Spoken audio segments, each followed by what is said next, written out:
En el cielo, gracias Padre, porque en tu misericordia nos permites estar esta mañana delante de ti. En nuestra necesidad, Señor, de buscar tu rostro y como piedras vivas formar parte de esta parte de tu cuerpo, que es la Iglesia Bautista, fruto del Espíritu. Gracias, Señor, porque nos das esta oportunidad, porque has cambiado nuestras preferencias, Señor, y preferimos estar aquí que en cualquier lugar, Padre. Gracias también por mis hermanos que ya han llegado, Señor. Te pido que tú les bendigas, Padre, y que quitemos toda distracción de nuestra mente, Señor, de problemas, Señor, de enfermedades, de aflicciones, y que nos dediquemos exclusivamente, Señor, a adorarte y a escuchar tu palabra, Señor, que sea palabra tuya y no palabra de hombre. Te pido que te agrades de los cantos, Señor, de las oraciones, aún las silenciosas, Padre mío, y que en todo esto tu nombre sea glorificado.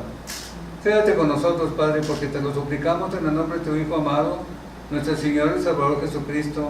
Amén. Amén.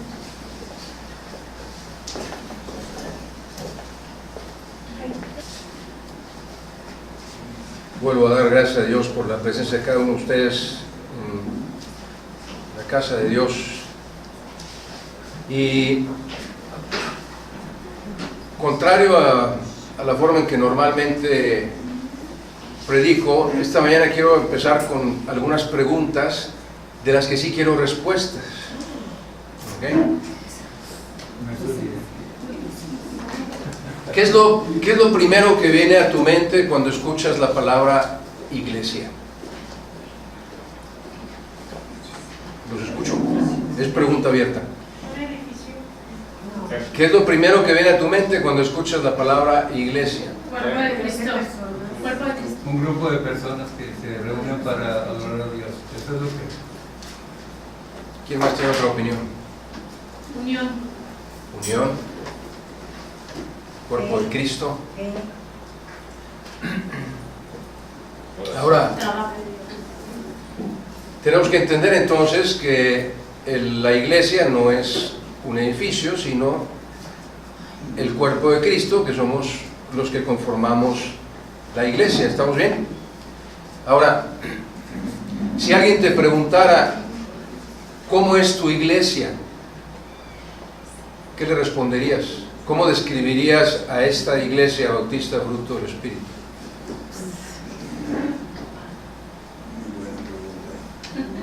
No los oigo. ¿Cómo describirían a su iglesia? O déjenme plantearlo de otra forma. Si usted quisiera invitar a alguien a venir a esta iglesia, ¿qué le diría? ¿Cómo la convencería de que es una iglesia a la que debe? Gente muy cariñosa. Amén. Que se predica la verdad. Que se predica la verdad. Hay mucho amor. Esos son los argumentos que usaríamos para invitar a alguien a la iglesia. ¿Sí? ¿O te daría pena invitar a alguien a esta iglesia? Ahora, estoy corriendo un riesgo muy grande, déjenme decirles por qué. Dicen allá afuera que las iglesias son un reflejo del pastor. Yo no estoy muy de acuerdo con ello, ahorita voy a ahondar en ese tema un poquito más adelante. Pero si así fuera, yo le doy gracias a Dios porque hay otros dos pastores, así es que si algo sale mal, yo tengo con quién repartir la culpa, ¿no? Tenemos con quién reclamar, ¿verdad? Ahora, la realidad es que no hay iglesia perfecta. Siempre habrá algo que cualquiera de nosotros podría decir, si estuviera en mi capacidad, si yo pudiera, hay muchas cosas que a lo mejor me gustan de esta iglesia, pero si yo pudiera, tal vez quisiera hacer este cambio o aquel otro cambio. Porque finalmente, al ser un cuerpo de Cristo formado de muchos miembros con distintas formas de pensar y de ser, es imposible que el 100% de los miembros estén 100% conformes con lo que pasa en la iglesia. Algunos quieren cambiar la música, quieren algo más movido, algunos quieren ciertos instrumentos, otros no, algunos quieren que el pastor no se regañone, etc. Siempre habrá algo que a lo mejor los que estamos del lado del oyente quisiéramos tratar de cambiar en nuestra iglesia. Pero lo que yo quiero traer a su mente esta mañana es lo siguiente. La iglesia es un diseño de Dios. La iglesia fue instituida por Dios, fue su idea. Él fue el que la instituyó, Él fue el que dijo: yo quiero tener una iglesia. Y el mensaje esta mañana precisamente es la iglesia que Dios diseñó. Y estudiando las Escrituras, encuentro por lo menos dos razones, características, objetivos principales del por qué Dios creó la iglesia y por qué la diseñó como la diseñó. El primero de ellos lo vamos a apoyar en el pasaje de Efesios capítulo 4. Vaya conmigo por favor, Efesios capítulo 4. Y el objetivo, la característica que distingue a la iglesia como Él la diseñó, es que Dios diseñó su iglesia para que todos y cada uno de los miembros de la iglesia, escuchen, todos y cada uno de los miembros de la iglesia, lleguemos a alcanzar la estatura de la plenitud de Cristo. Cada uno de los miembros de la iglesia, según el diseño de Dios, debe alcanzar la estatura de la plenitud de Cristo, el varón perfecto. Sígame con su vista en la carta de Pablo a los Efesios capítulo 4, desde el versículo 11, dice, hablando de Jesús: y Jesús mismo constituyó a unos apóstoles, a otros profetas, a otros evangelistas, a otros pastores y maestros. ¿Para qué? ¿Para qué constituyó Dios así su iglesia? ¿Para qué le dio a este tipo de personas con estas características? Dice, a fin de perfeccionar a los santos, es decir, a cada uno de los miembros de la iglesia, para la obra del ministerio, para la edificación del cuerpo de Cristo. Los apóstoles, maestros, evangelistas, pastores, etcétera, tienen la misión de trabajar para edificar el cuerpo de Cristo, que somos los miembros de la iglesia. Y dice que la finalidad es que todos lleguemos a la unidad de la fe y del conocimiento del Hijo de Dios, a un varón perfecto. Jesús fue un varón perfecto y sin pecado.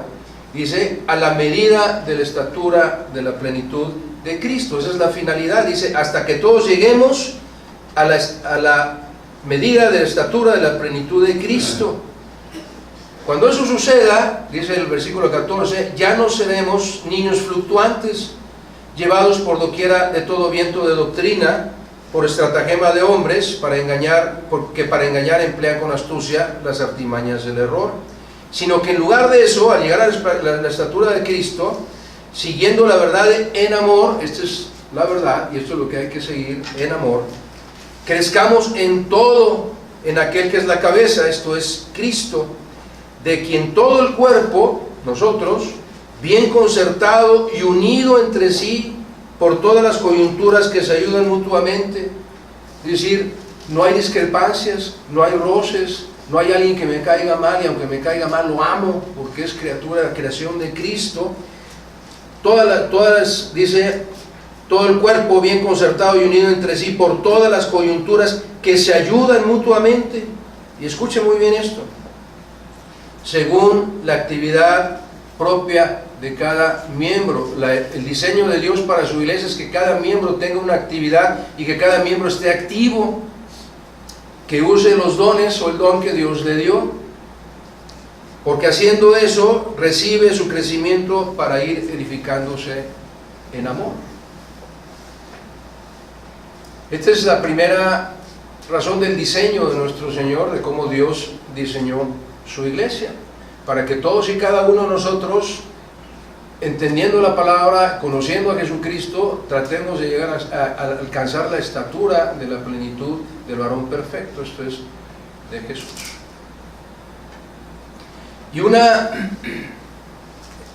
Y antes de pasar al segundo punto, déjeme ser muy claro con esto. Es imposible, siquiera acercarnos un poquito a la estatura de la plenitud de Cristo, si lo único que hacemos es escuchar sermones. No se puede conocer a Dios, no se puede conocer a Jesucristo, no se puede conocer el Evangelio si no venimos a la escuela dominical, si no nos adoctrinamos si no vamos a los estudios en casas, si no separamos tiempo para deleitarnos en el estudio de la palabra de Dios, jamás alcanzaremos la estatura de la plenitud de Cristo si solamente nos dedicamos a escuchar sermones. Es imposible. No se puede conocer toda la plenitud de Cristo únicamente a través de sermones, por mejores que sean los pastores que estén predicando. Y obviamente eso implica que como cuerpo de Cristo no podremos cumplir la razón del diseño de Dios para su iglesia, al menos no esta parte, pero mucho menos la segunda, porque la segunda razón característica por la que Dios, como Dios diseñó su iglesia, es para que Dios diseñó su iglesia para ir a predicar el evangelio a toda criatura, ir a predicar el evangelio a toda criatura. Ese es el diseño de Dios para su iglesia. Esos dos grandes grupos es el porqué, la razón primordial por la que Dios diseñó su iglesia. Ahora, si usted lee los 4 evangelios, en los 4 evangelios está esta instrucción. Mateo 28, 19 y 20, que lo saben ustedes de memoria, dice el Señor Jesús: toda potestad me es dada en los cielos y en la tierra, por tanto, id y haced discípulos, ¿a dónde? A todas las naciones, bautizándolos en el nombre del Padre, del Hijo y del Espíritu Santo, enseñándoles que guarden todas las cosas que os he mandado. Y aquí yo estoy con vosotros todos los días hasta el fin del mundo. Vea conmigo Marcos 16, el último capítulo del Evangelio según San Marcos, por favor, vaya conmigo ahí.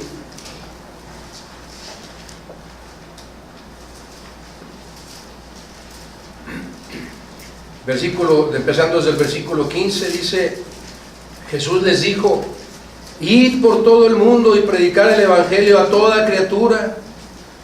Versículo 16: el que creyere y fuere bautizado será salvo, mas el que no creyere, y pongo entre paréntesis, aunque sea bautizado, será condenado. El bautismo no salva, no se equivoque.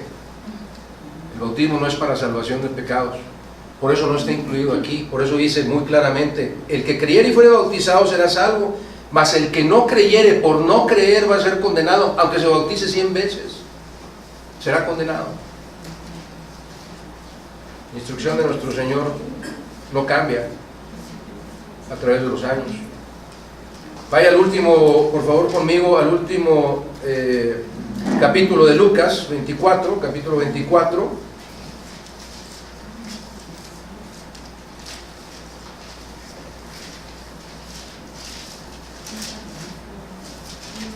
Lucas 24, versículo 46, y dice Jesús: así está escrito, y así fue necesario que el Cristo, es decir, el mismo, padeciese y resucitase de los muertos al tercer día,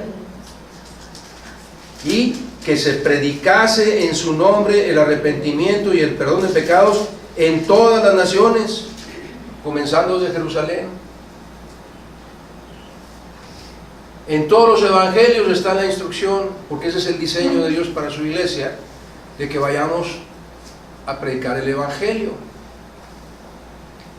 Y ahora quiero que vaya conmigo al Evangelio según San Juan, capítulo 20. Evangelio según San Juan, capítulo 20.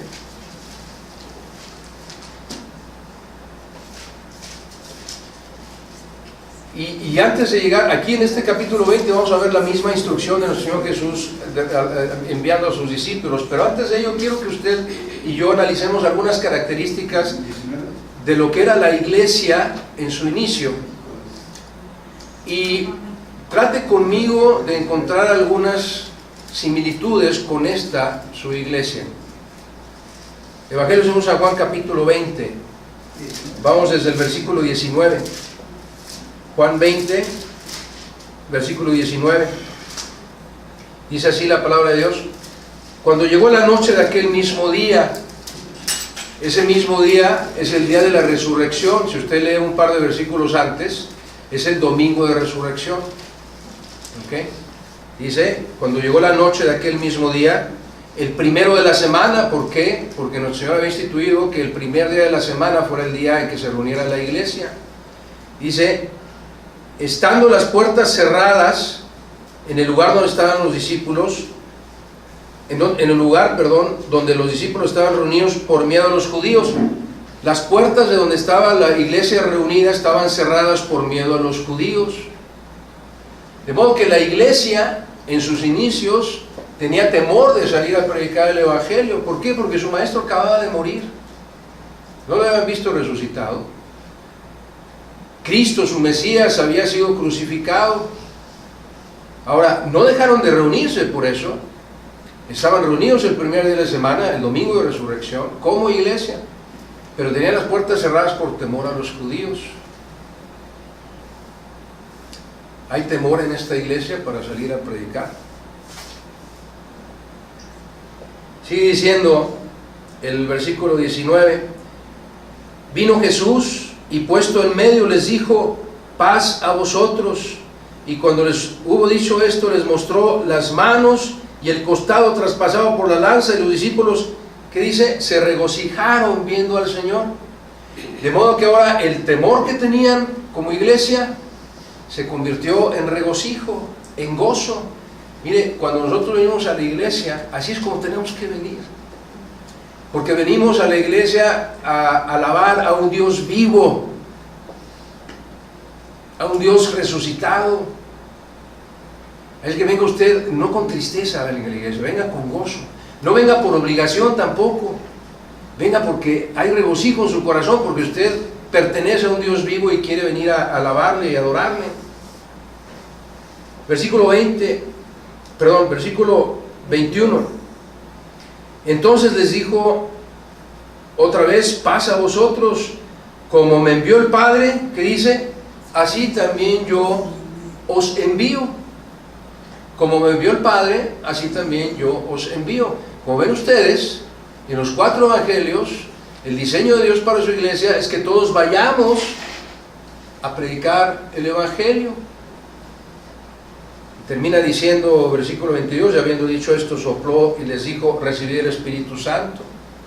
Porque mientras Jesús estuvo con ellos no era necesario el Espíritu Santo, porque Jesús es Dios mismo. Pero una vez que los iba a abandonar, que Jesús iba a ascender a los cielos, les deja el Espíritu Santo, porque fue lo que prometió. Les dijo: me iré, pero os enviaré otro Consolador, es decir, yo mismo, pero en la persona del Espíritu Santo. Y nosotros, los creyentes, al recibir a Jesucristo nuestro Salvador, ya estamos empoderados por el Espíritu Santo. Ya tenemos lo necesario para poder ir a predicar el evangelio. ¿Qué similitudes ve usted entre la iglesia del inicio y esta nuestra iglesia? Hay temor, hay gozo, hay regocijo. Estamos yendo a predicar el evangelio. Ahora, independientemente de estas similitudes, podría usted a lo mejor decirme: bueno, pero ¿qué es el evangelio? El evangelio, hay 4 evangelios en la Biblia, ¿va? Ya los conocemos: Mateo, Marcos, Lucas, Juan. Pero hay una parte central y medular en el evangelio de lo que Dios espera que nosotros vayamos a predicar. Regrese conmigo a Lucas, pero ahora al capítulo 2, y vamos a analizar el corazón del evangelio, la parte medular del evangelio, lo que compone el evangelio y lo que Dios espera que nosotros vayamos a predicar. Vaya a Lucas 2, por favor, y vea conmigo el versículo 10 y el versículo 11. Dice Lucas 2, 10 y 11: pero el ángel les dijo, hablándole a los pastores que estaban en el campo: no temáis, porque he aquí os doy nuevas de gran gozo, que será para todo el pueblo, que os ha nacido hoy en la ciudad de David un Salvador, que es Cristo el Señor. Esta es la primera parte central y medular del evangelio, el nacimiento de Jesús. Eso es parte de lo que nosotros tenemos que decirle a la gente, comunicarle a la gente: Jesús nació. Porque si Jesús no hubiera nacido, estaríamos perdidos. Y el resto de la parte medular del evangelio le pido que vaya conmigo a la primera carta del apóstol Pablo a los Corintios, capítulo 15. Recuerde, estamos analizando cuál es la parte central, el corazón del Evangelio, lo que, de acuerdo al diseño de Dios para su iglesia, Él espera que vayamos a decirle a la gente. Primero hablamos del nacimiento, y en la primera carta del apóstol Pablo a los Corintios, capítulo 15, el apóstol Pablo nos dice todo lo que, el resto de lo que contiene el Evangelio, el corazón del Evangelio. Primero a los Corintios 15:1 dice: además os declaro, hermanos, el Evangelio que os he predicado. Os declaro el Evangelio que os he predicado. Dice, el cual también recibisteis, en el cual también perseveráis, es decir, os mantenéis firmes en el Evangelio. Versículo 3, porque primeramente os he enseñado lo que asimismo recibí, que Cristo murió por nuestros pecados, conforme a las Escrituras, que fue sepultado y que resucitó al tercer día, conforme a las Escrituras. El corazón del Evangelio, la parte medular del Evangelio, es el nacimiento de nuestro Señor Jesús, la muerte de nuestro Señor Jesús, la sepultura del Señor Jesús y la resurrección del Señor Jesús. Ese es el centro del Evangelio. Eso es lo que Dios espera que nosotros vayamos a predicarle a las almas perdidas. Y obviamente es necesario que cada uno de nosotros sepa explicar, bueno, qué significa cada una de estas partes del Evangelio. Miren, nuevamente, ¿qué le dijo el ángel a los pastores? Le dijo, les traigo buenas nuevas. La palabra nuevas es el griego evangelio, es evangelio. El evangelio son buenas nuevas. Y le dice el ángel, les traigo buenas nuevas. Nació Jesús. ¿Y quién era Jesús? ¿Quién fue Jesús? El Salvador del mundo. Y eso es lo que queremos decirle a la gente, primero que nada. Jesús vino a nacer para que tú pudieras tener entrada al cielo, para que pudieras alcanzar la salvación. Esa es la trascendencia del nacimiento de Jesús. ¿Qué otra cosa tenemos que explicar? Dijimos, la muerte de Jesús. ¿Qué trascendencia tiene para ti y para mí que Jesús haya muerto, crucificado en la cruz?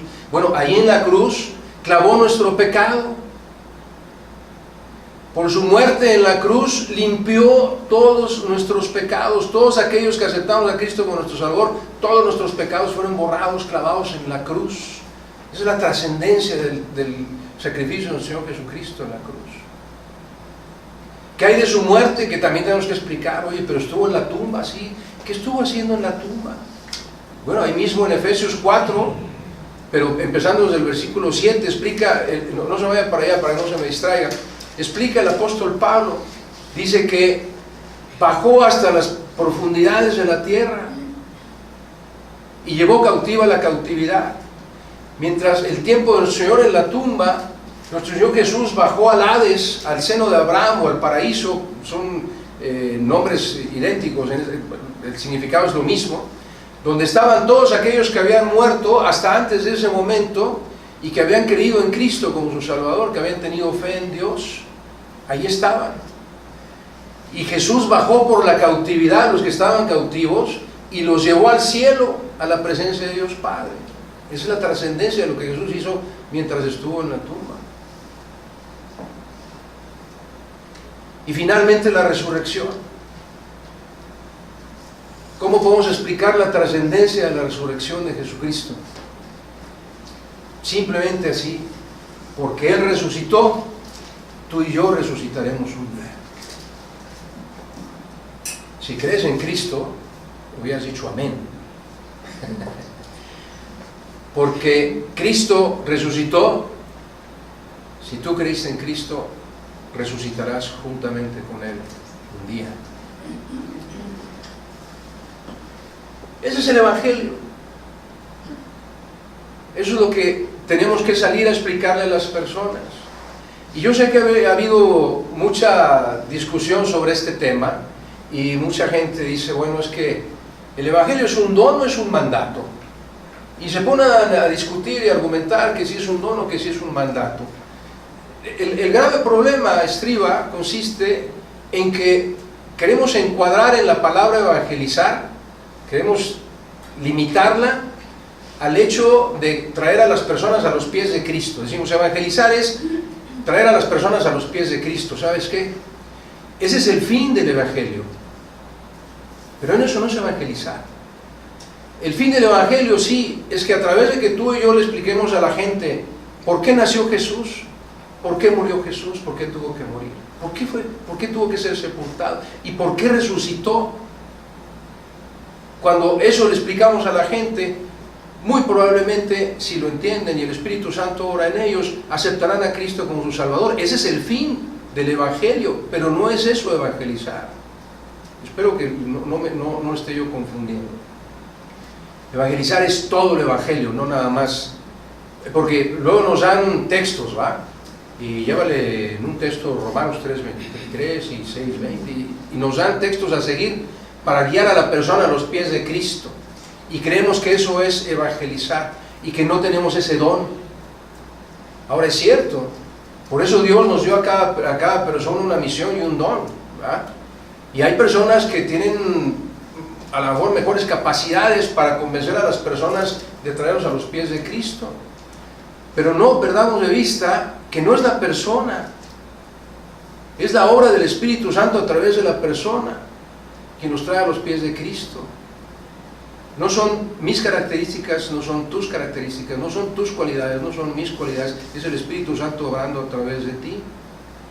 Por eso Dios nos dijo, bueno, a ver, de los 12, tú Juan y tú Pedro van a ir a evangelizar, y tú, o sea, no les dio esa característica a cada uno, los envió a todos a predicar el evangelio. Y yo sé que existe la confusión porque ahorita que leímos Efesios 4:11 dice, y Dios y Jesús instituyó a unos apóstoles, a otros maestros y a otros evangelistas como una función particular. Y si usted va a la segunda carta del apóstol Pablo a Timoteo, capítulo 4, versículo 5, el apóstol Pablo le dice, haz obra de evangelista, cumple tu ministerio. Ok, entonces quiere decir que el evangelista es una función específica. Y luego en el libro de Hechos, escrito por Lucas, capítulo 21, versículo 8, dice, al otro día saliendo Pablo y los que con él estábamos fuimos a Cesarea, y entrando en casa de Felipe el evangelista, que era uno de los 7, posamos con él. Cuando dice que era uno de los 7, si usted recuerda ya en Hechos 6, que el apóstol Pedro y todos los demás reúnen a la iglesia y les dicen, buscad entre vosotros a 7 varones de buen testimonio, llenos del Espíritu Santo y de sabiduría. Escojan a 7, entre esos 7 estaba este Felipe. Y de este Felipe dice Hechos 21:8, y entrando en casa de Felipe el evangelista. Entonces pareciera que la Biblia enseña que ciertas personas tienen esa capacidad de evangelizar y ciertas no. Pero si eso fuera cierto, ¿por qué Dios envió a toda la iglesia? ¿Por qué envió a todos los discípulos? Porque no es en la capacidad del ser humano, sino en la humildad del ser humano que permite que el Espíritu Santo lo use para evangelizar a otras personas. Y nuevamente, escúchenme, evangelizar no significa simplemente llevar por escrito 3, 4, 5 versículos para traer a la persona a los pies de Cristo, no. Evangelizar es tener la capacidad de enseñarle a todas las personas el significado del corazón del Evangelio. Pero nuevamente, si no venimos a la iglesia a escuchar la doctrina, si no somos adoctrinados a través del estudio profundo de la palabra de Dios, no vamos a poder explicar el Evangelio. Y como le comento, es el diseño de Dios para su iglesia. Dios no se puede haber equivocado al diseñar su iglesia.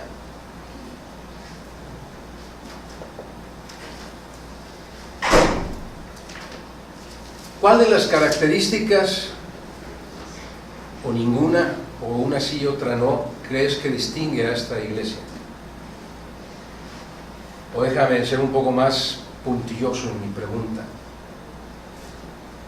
¿Cuál de las características te distingue a ti como cuerpo de Cristo.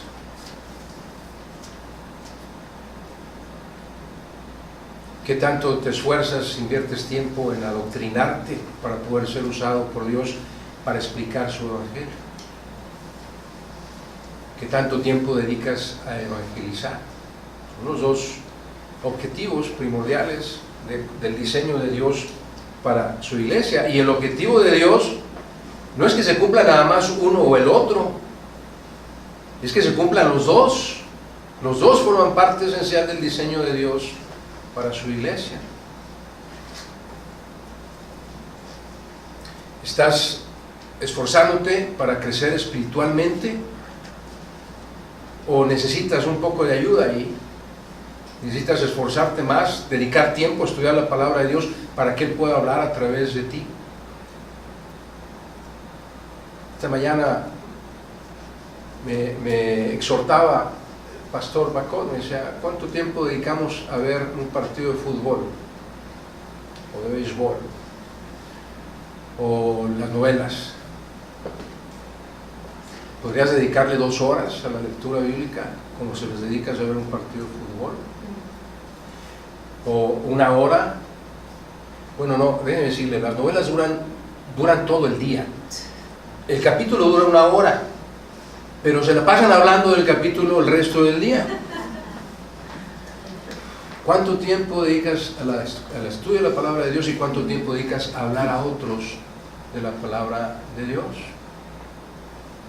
Ahora, si no nos adoctrinamos, si no nos esforzamos y somos serios en tratar de cumplir el diseño de Dios para su iglesia en el sentido de aprender su palabra, podemos ser desviados de todo viento de doctrina, lo decía el apóstol Pablo en el capítulo 4. Y podríamos estar yendo a una iglesia en donde no se está enseñando la palabra de Dios correctamente. Pero si estamos bien adoctrinados, como les pasó a nuestras hermanas en esta semana, y vamos a una iglesia en donde no se está estudiando, no se está impartiendo la sana doctrina, la podemos identificar de inmediato. No corras el riesgo de ser desviado de todo viento de doctrina, estudia la palabra de Dios. Déjame hacerte una última pregunta, pero no me la contestes, por favor. ¿Quién sabe que eres cristiano? ¿Tus parientes más cercanos? ¿Tu padre, tu madre, tus hermanos? ¿Qué hay del resto de tu familia? ¿Quién sabe que eres cristiano? En tu trabajo, tus jefes, tus compañeros de trabajo, tus empleados, en tu escuela, los maestros, los compañeros de salón, de la carrera. ¿Quién sabe que eres cristiano? En tu vida social, los amigos o amigas con los que te reúnes para ir a cualquier lugar, a cenar, a comer, a cualquier actividad, ¿saben que eres cristiano? Mira lo que dice Lucas 9:26, por favor. Lucas 9:26.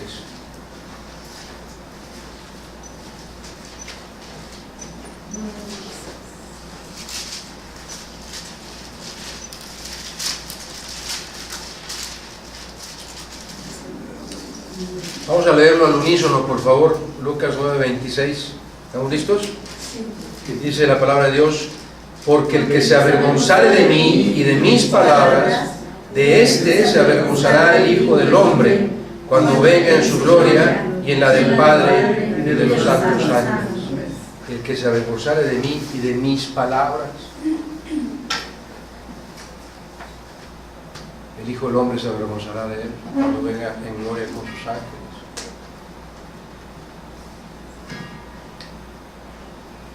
¿Tú crees que Jesús tenía miedo de decir que era Dios?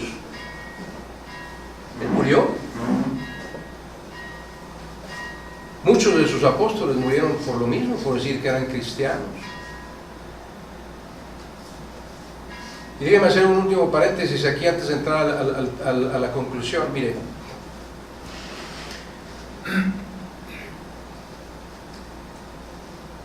cuando Jesús estaba en este mundo, dijo: yo vine aquí a cumplir toda la ley y los profetas. ¿verdad? Imagínense a Jesús en el momento en que Juan estaba bautizando en el Jordán. Y estaba una fila de pecadores ahí, esperando ser bautizados por Juan, pecadores que tenían que haberse arrepentido. Jesús se fue a formar ahí. Jesús estaba en la fila rodeado de pecadores y no le importó. Y él cumplió con la ordenanza del bautismo. Él fue a bautizarse porque sabía que tenía que obedecer a Dios en el bautismo. Y cuando usted ve a alguien bautizarse, que primero Dios el próximo domingo tendremos al menos a 2 hermanos bautizándose, revise conmigo lo que acabamos de estudiar. El bautismo es la representación perfecta del corazón del Evangelio. Miren, cuando una persona va a bautizarse, dijimos que la primera parte del corazón del Evangelio era el nacimiento de Jesús, ¿cierto? La segunda dijimos la muerte, la sepultura y la resurrección, ¿cierto?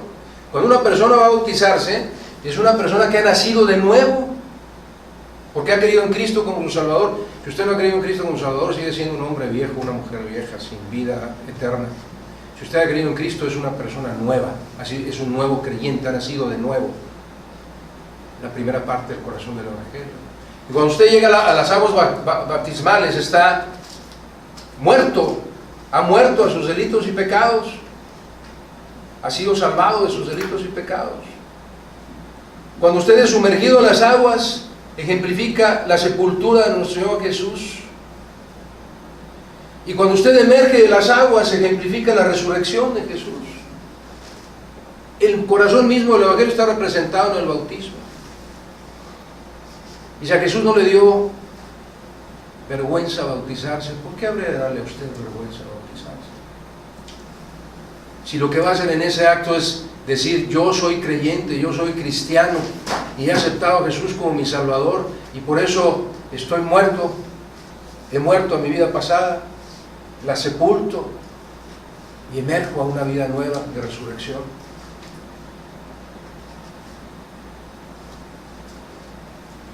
Porque el que se avergonzare de mí, dice el Señor Jesús, él se avergonzará de él o de ella cuando venga con sus santos ángeles en gloria.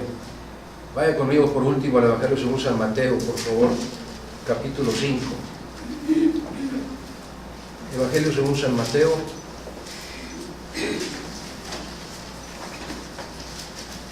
capítulo 5, y solamente vamos a leer 3 versículos que van relacionados con este mismo tema. Mateo 5, versículo 14. Está hablando nuestro Señor Jesús a los creyentes, a nosotros, y nos dice, vosotros sois la luz del mundo. Y hace 2 comparaciones. Dice, una ciudad asentada sobre un monte no se puede esconder. La ciudad en la cima de un monte se ve de todos lados. La segunda comparación dice, no se enciende una luz y se pone debajo de un almud. Como he explicado en otras ocasiones, el almud era un cubo de madera sin tapa que se usaba, se le hacían muescas en el interior y ahí se ponían las medidas de trigo de cualquier grano que se fuera a vender. Ese es el almud. Dice nuestro Señor Jesús, no puedes tomar el almud, poner la luz aquí y voltear el almud sobre la luz para que no se vea. Dice, en lugar de ello, pones la luz sobre el candelero, y escúcheme bien en estas 2 cosas que le voy a decir, por favor. Pone la luz en el candelero y alumbra a todos los que están en casa. Lo primero que tengo que hacer al creer en nuestro Señor Jesucristo es convertirse en la luz de mi hogar, de toda mi casa, de toda mi familia. La palabra casa no es el edificio, como tampoco la iglesia es el edificio. Aquí está refiriéndose a la familia de la persona. No se pone una luz sobre el candelero para esconderse, se pone en la casa para que todo el mundo vea que soy cristiano. Y no solo los que están en casa, toda mi familia debe saber que soy cristiano. Y una vez que hago eso, dice, así mismo, escuche cómo sigue diciendo el versículo 16, así como alumbre en tu casa, alumbre vuestra luz delante de los hombres, Es decir, todo el mundo tiene que saber que tú eres cristiano. ¿Para qué? Para que vean vuestras buenas obras, no las que haces tú como antes de ser cristiano, sino como cristiano ahora guiado por el Espíritu Santo, es decir, las buenas obras que el Espíritu Santo hace a través de ti, que las vean los demás, y al ver esas buenas obras, glorifiquen a vuestro Padre que está en los cielos. Hemos sido creados para que seamos usados por Dios, para que la gente glorifique a Dios a través de lo que yo soy, de lo que yo demuestro ser como cristiano.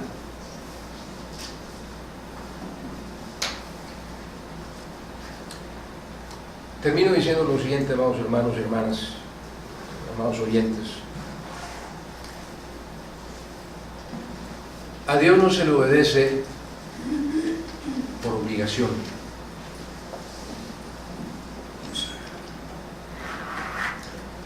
A Dios no se le obedece porque tengo que obedecerle. A Dios se le obedece porque le amas.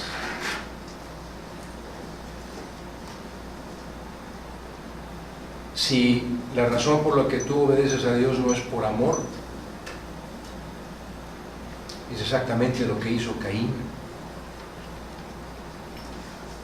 Y dice la palabra de Dios que Dios no se agradó de Caín ni de su ofrenda, porque no iba a Dios por amor.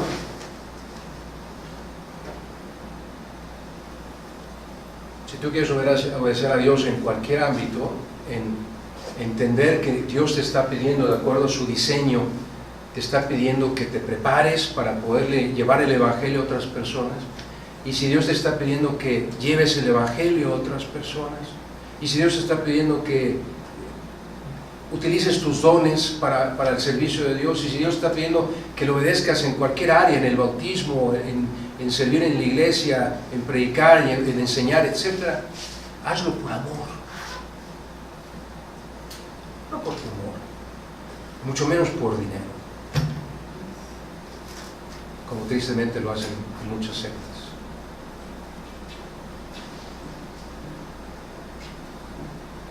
Aquí los pastores no vivimos de esto, no vivimos de predicar, vivimos de la gracia de Dios.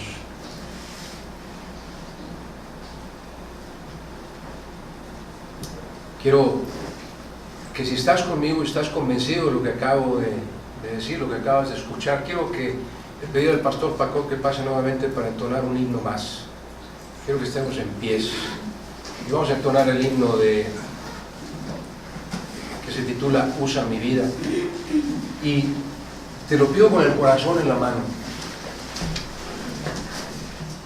Si tú realmente no quieres que Dios use tu vida, no lo cantes, por favor, porque es para Dios, y lo que le vamos a decir es una declaración, es una petición, es una oración.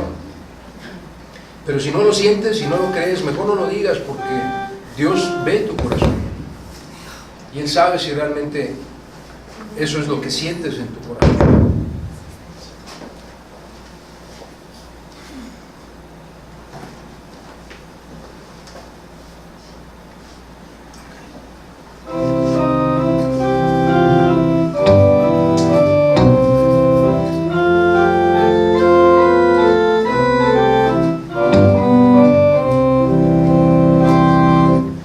Muchos que viven en tu derredor, triste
Señor, cada momento ser fiel.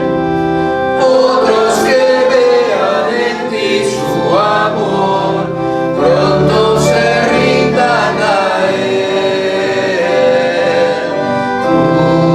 Usa mi vida, usa mi vida para tu gloria, oh Jesús. Todos los días y hoy quiero ser testigo tuyo, Señor, por doquier. Amén. Amén. Amén. Puesto de pie, vamos a tener una última oración. Y antes de orar, quiero comentarte algo. Dije al principio que dicen que las iglesias son de acuerdo al pastor, o son similares a lo que el pastor hace. Y podrías tú decirme, oye, Esteban, pero yo nunca te he visto salir a la calle a evangelizar. Yo nunca te he visto dedicar tiempo a estudiar la palabra de Dios. Déjame decirte algo, con todo mi corazón. Yo no soy tu ejemplo. No te fijes en mí. No te fijes en el pastor Frías, no te fijes en el pastor Paco. El ejemplo a seguir es Jesús, únicamente Jesús. De modo que no es pretexto decir, pero mi pastor no sale a predicar, pues yo tampoco. Mi pastor no sale a evangelizar, pues yo tampoco. No me estás obedeciendo a mí, estás obedeciendo el llamado de Dios, el mandato de Dios a través de Jesús. No me uses de pretexto, ni tampoco me uses de ejemplo. Puedo ser un muy mal ejemplo algunas veces. Fijemos nuestros ojos siempre en Jesús. Amén. Vamos a tener una oración y les invito a inclinar su rostro para ir.